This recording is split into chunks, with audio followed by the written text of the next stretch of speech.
Okay, y'all, we're gonna be getting real damn honest with this movie review today. Okay, y'all, let's just call a spade a spade. Trey's abs and the fact that it hit #1 on Netflix is what most of us click that damn movie for. The cringe factor is what kept us there. What lies below is Braden Duemmler's debut movie that he's come out with. Now, we're going to do a couple of things in this movie review. We're going to do a plot summary. We're going to explain like some of the stuff that happened in this movie. Now, how I'm going to do that is I actually did a little bit of research when this was over and found some interviews with him where he was like, look, this is what this was supposed to mean, and did, because there's so much of this that you were just like, what? Now, in an interview, Braden would say, you know what, I was hoping just to get people talking about this movie, just to like even maybe get in the top 10. Well, let me tell you what, okay, he got his damn wish. I'm not sure if it's all the kind of talk that is like what one would hope for, but regardless, it did just that. It got people talking, it got buzz, and it made it to #1 on Netflix. The film stars Mena Suvari, Emma Horvath, and Trey Tucker. A lot of people are going to recognize Mena Suvari from her numerous roles that she's done. Some of the ones that stand out real quick to me are American Pie, American Beauty, Spun. Let's just be honest, Trey Tucker's abs and body was like probably a considered top billing star in this damn film. They did not want him clothed at all during this. Now y'all, there's spoiler alerts galore in this damn review we're doing right now. Here's my thing. This movie is so deliciously bad that I could tell you every last detail of what's going to happen and you could still watch it because you'd be like, huh? So, but just know if you want surprises and all that kind of thing, just stop watching. Now I'm not going to lie, y'all. My hands were like this when I was watching this movie. I can't look. I can't look. I can't look. So in this movie, Emma Horvath plays a 16-year-old Liberty Wells. Now, the age that she plays is a little ambiguous in the movie. It's not really like super defined, but you know that she is underage. Now, what I mean by that, and the reason I'm even saying it, is it will become prevalent here in a few minutes. Now, she is off at camp, and what we see is that Michelle, the mother, who is played by Mena Suvari, has gone to pick her up from camp and to bring her back to their lake house. Now, upon arriving at the lake house, this is when the daughter will discover that her mother has a new boyfriend. This is Trey Tucker. This is Trey Tucker's body, and he is playing somebody with a very generic name of John Smith. So right off the top, when the mother goes to pick up the daughter from camp and they're in the car at home, you know, there's this whole, you know, stereotypical scene you see of like a mother trying to connect with a daughter.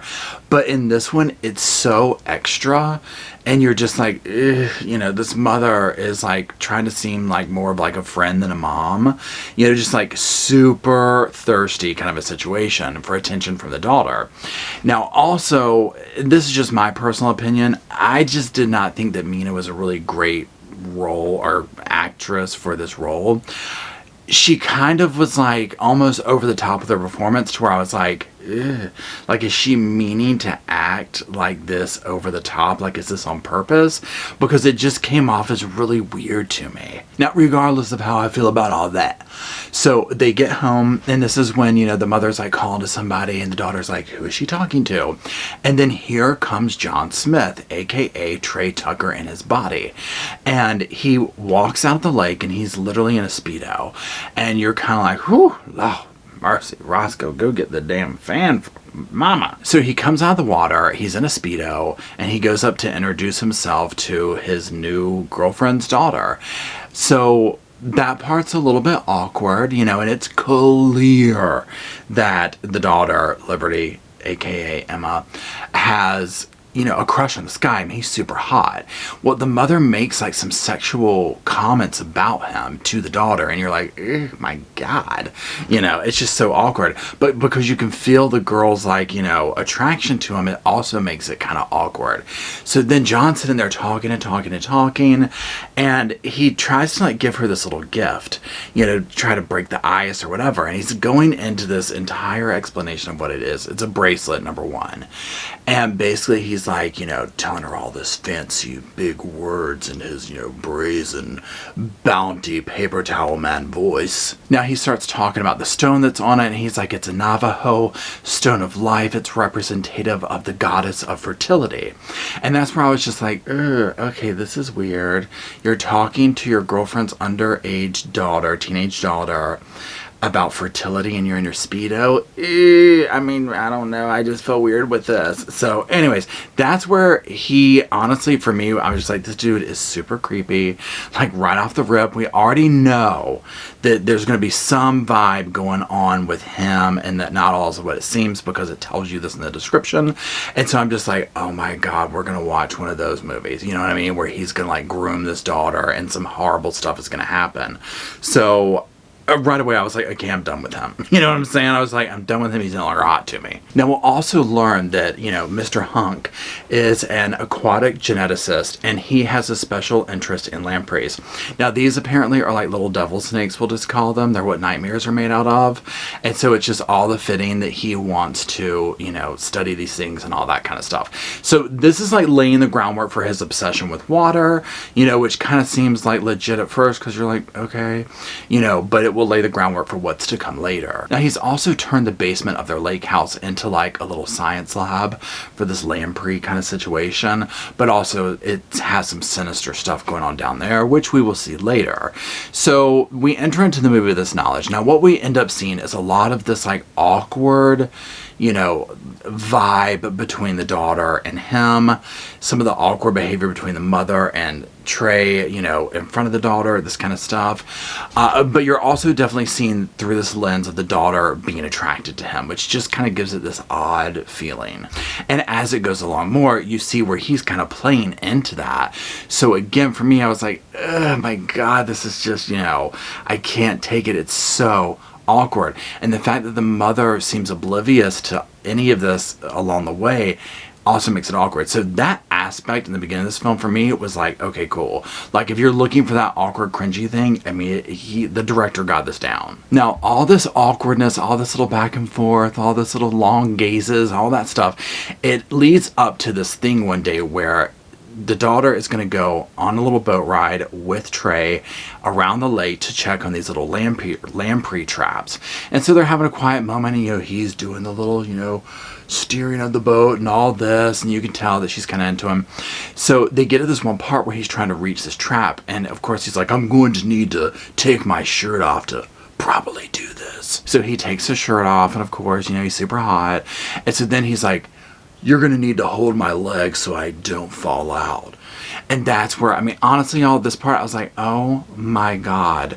Because I was like, this just really bothers me. I'm like, I just feel like he's grooming this girl. And like, why are we being forced to watch this? Because stuff like this happens. You know what I'm saying? So it was so real. Because at this point, I didn't know the twist to this movie.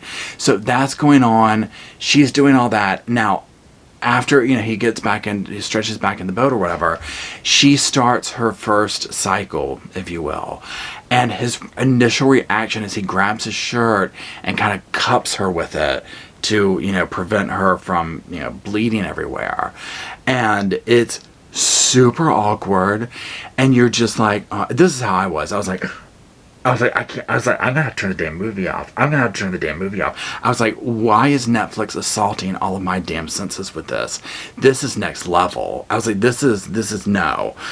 No. So that happens. Of course, she's horrified, okay? Not only is this happening for the first time and in a totally awkward situation, but her mom's boyfriend just like grabbed her, and he's like all horrified. He's like, oh my God, I was just trying to I didn't want you to ruin your dress, and da. And he's trying to explain to her how normal it is, and then he goes, and this is where I was like, I'm finished. If I had a life, I would have turned it off by now, but I don't, so I kept watching. And he's like, look, it's perfectly normal. And you're like, no, he did not just do that.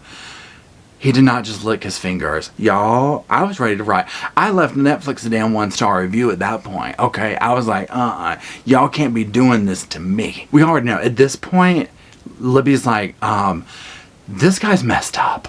Okay, this guy ain't right. Okay, so then they come back. She goes inside. She gets in the shower, and then she's in there, and he walks by, and he pretends like he didn't know she was in the bathroom, and he opens the door, and she's like, "Oh, I'm in here." Well, he closes the door, but he sneaks inside when he does, and so you're seeing the scene, and it's like, oh, I'm gonna have to use both hands here. Here's the scene where like the shower's right here, so you're seeing her face, and then back here is the door, and you see him, and he's just standing there. Well, then he comes up, and there's like obviously the shower curtain, so she's like allegedly, oblivious to him being in the room, and he's sitting there like sniffing the outside of the shower.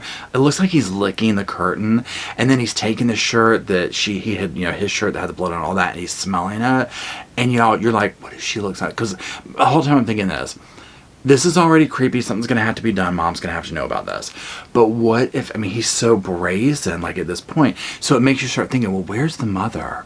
What's up with the mother? Why haven't we seen her in a minute? Well, I'm going to tell you in a minute. So then we start finding out that the mother isn't feeling good. And so there's that going on. And there's this whole awkward thing of, okay, this just happened. Mom's not feeling well, yada, yada, yada. So, we simmer on that for a little bit. Now, then fast forward a little bit, nighttime at one point, she sees, and she, meaning the daughter, sees John, Trey, and his body walking into the lake. There's like this glowing light that he's walking towards. And she's like, what in the damn hell? Okay, and also at one point during this, I can't remember if it's that exact scene, but somewhere in this, he like regurgitates this like blue light thing at some point. And again, I can't exactly remember right now, but I need to see it now because it's important to know for later. So she sees all this and she's like, oh hell no. So she runs back in the house to go wake her mom up, but the mom's bedroom door is locked. So she's like, what the hell? So she goes back outside, and then mysteriously, John just kind of appears, and he's like, that wasn't me. You must be sleepwalking. Da da da da da. So at this point, Libby's like, girl's got to go. Okay, and so she tries to get with her BFF. Well, there's something up with the phones, they won't work. And so she she can get a text message or a Facebook message or whatever. And she's like, girl, I need you ASAP.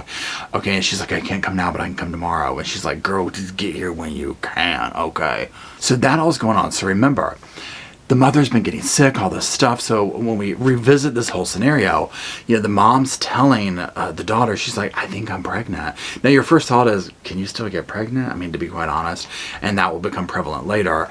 And she's like, you need to go to town to get me a pregnancy test. And again, a large part of this whole thing is you're just watching, like, it's clear that the daughter is more of the mother in this relationship. And so the daughter ends up going to do this, and while she's in town, she thinks she sees John with another woman, but like John looks different. He has glasses on, and it's like she almost like sees a couple of versions of him, and it's like, what the hell? And so she's like, look, I don't know what the hell's going on. Something ain't right with this dude. He's cheating. He's doing all this crazy-ish. So then Libby's friend comes over back at the house, and Libby's friend comes over, and the friend is like, oh my God, he's super hot. And, Libby's like, girl, don't, let me tell you something. And so she tells the friend, and the friend's just like, and why haven't you told your mother this? So the friend's like, no, girl, you sit your ass down. I'm going to go confront these two, because somebody's got to. So she goes upstairs to do this, and of course we never see her again. Well, the next thing that happens is Libby's like waking up, and she's like, huh? And something's weird, because you're like, what? This isn't normal. So when Libby's like going to find her mom, she's like, what the hell? And this is where she's like, Mom, look, this is what's going on. And the mother does not want to hear it. She doesn't want to believe it. Now, all of this leads up to this confrontation, and you're just like, oh my God. And so the daughter is like, well, guess what? Mom lied to you about her age. She's not really 30, whatever, she's whatever she is, 40 or something like that. And, rewind, at some point, the mother does disclose to the daughter. She's like, oh, he thinks I'm 30 something, and you're kind of like, okay, great way to start a relationship. And so that goes on. Well, John gets all pissed off over this. Now, to me, I'm like, here you go. This is typical narcissistic stuff. He's going to gaslight the situation. Clearly he's doing all this crazy stuff, but this is going to set him off. Well, it does set him off, but what comes from it is something that we weren't expecting. So again, John walks off. The mom's pissed at her, the daughter, and she's just like, you ruined everything for me. me. And so this all happens. Now this leads up to the final scenes of the movie, okay? So along the way, now there's been little things along the way that you're kind of like, I don't think John's really human. You know what I'm saying? I think we're past just a narcissistic weirdo. Like, I think we might be talking about aliens and stuff. So let's jump right into this last final scenes. Libby will end up finding her mother in the basement. She's in like this thing of water, and she's kind of like hooked up to something. Like, you can tell, like, you know, something's going on, you know. Now the cat's out of the bag.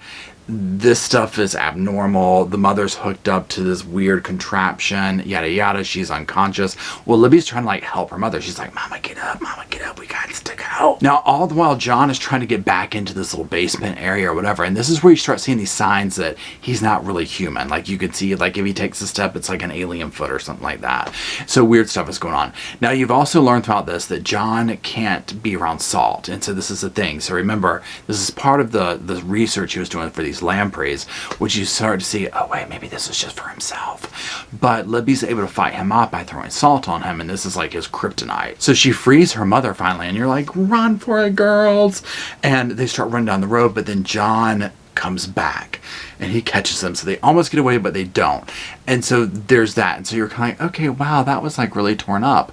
Well, then it goes back into these other two scenes that you're just like, what? So next thing we know, Libby wakes up tied up, and what looks like John is coming down into this room where she's tied up, and multiple versions of him are coming down, and they're punching the walls and like ripping the walls down, and there's all these like women's bodies behind the walls, and you're just like, okay, I'm done. This is serving some damn Evil Dead vibes here at this point. I don't know what direction this is taken. But then to top it off, John comes over to Libby, and you're like, oh my god, and he like regurgitates this blue light thing into her mouth. Remember how I said he was doing that before, whatever? Well, he throws up one of these into her mouth, and you're just like, oh my god. So then we're shown the final scene of the movie, and Libby wakes up and she's like in this triangle diamond shaped container thing, and it's filling up with water, and she's like, you know, and trying to like fight for life or whatever, and the camera's pulling out, and you're seeing that there's like two other diamond shapes on the other side with women that kind of look like cocoons. And so then the water submerges her, and she ends up being engulfed with this water, and then she smiles, and like that's the end of the movie. And that's where you're just like, what in the hey damn diddle did I just watch, and why do I feel like I need to bleach my damn eyes out? Now, like I said, I found an interview with the director, and I've linked it down in the description if you want to read the whole thing. I'm just going to talk about a few of the highlights of it, but it is an interesting interview to hear how this movie came about and some of the deeper things that, you know, he was willing to go into. But I just want to kind of go over a few of them here briefly to explain what the hell happened. So when the director is straight up asked, is John an alien? He's like, yes, he's an alien. You know, and he's basically like, if you go look at some of the hints that I dropped, you know, you'll see this. Now, again, you're going to see John with some scales on his back at one point while he's having aggressive sex with the mother. You're going to see him with a lizard tongue at one point licking the, you know, clothing of Libby. Things like that you're just like, okay, you can't skirt around that. Like, you know, he ain't John Smith. And the director references one scene, though, where he's walking into the water, and he's like, remember what he saw under the water? And there was like this structure. Now, I saw that, and I'm not sure if other people did. I'd be curious if you did. Because, again, I didn't have any problems buying or getting that he was an alien. You know what I mean? Slightly could have been, you know, a water monster, but I was like, this has got alien vibes. Now, when the director was asked about, like, okay, are there multiple Johns? He's like, yes, he is. He was like, look, John is designed by his species. Basically, John is an exoskeleton, and like different versions of him are created to match different people. So you have a hipster John, a sexy John, you know, whatever John.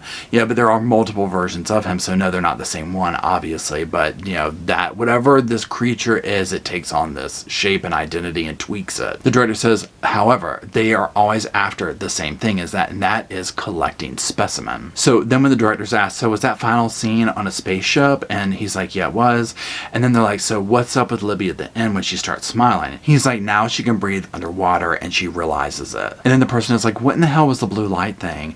And the director's like, that was the apparatus that allows them to breathe underwater. And you're just like, oh, I get it now. So here's my thing. Again, you know, this is one of those where I'm like, was this entertaining? Did I watch the whole movie? Yeah. Yeah, because number one, there's that cringe factor going on of like, the first you thought it was this over here. again, I knew there was some twist to it because of just the things. I mean, you know, it was kind of pretty obvious this was not going to be a human. But then the direction it took, you were just like, huh? Some of the performances are just like, ugh. You know, the weird tension between the daughter and Trey, it just all makes for like a very bizarre film. This is like one of those where it would probably be fun to watch it with a group of people, just so you could be like the whole time like, what in the hell are we watching? This is not what I meant by Netflix and chill. Now, if you want to hear more of my movie reviews, I have other ones up, so be sure to subscribe. If you like true crime commentary and videos like that, be sure and check out my other channel, Reporting Live from My Sofa. Thanks for visiting. Drop a comment, drop a like, drop an effort. I appreciate anything you got. If you have movies that you want me to talk about, drop them, because I love doing these videos and I love finding movies to talk about. I am a horror fan, so bring it on. And guess what? Until next time, I'll talk to you then.